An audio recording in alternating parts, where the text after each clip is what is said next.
She'd never told anyone what she was doing that night. She was 31, teaching year 3 by day, and coming home to an empty rented flat in Holyhead.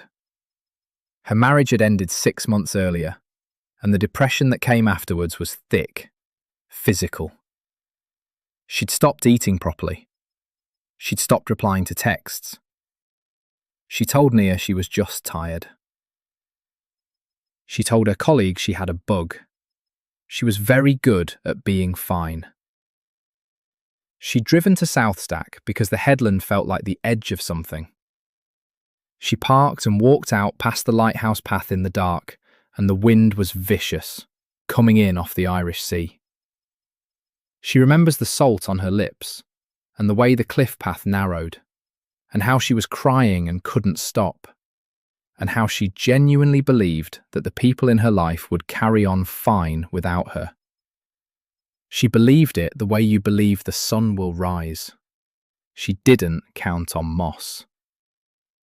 He'd been hers for 2 years by then, a scruffy lurcher from the rescue in Carnarvon, found tied to a gatepost near Betws-y-Coed with a bit of baling twine. He was nervous of loud voices, hated the Hoover, and loved walks more than anything on earth. She'd brought him because she couldn't bear to leave him alone in the flat all evening, and because he needed his walk, and because she was still, even then, looking after him. She was 3 steps from the edge when Moss pulled the leads so hard she stumbled backwards. He planted himself on the path, all 14 kilos of him, leaning his weight against the wind, and he would not move forward. She pulled. He sat down. She pulled again. He lay flat. He looked at her with those brown eyes and refused, absolutely refused, to let her go any further.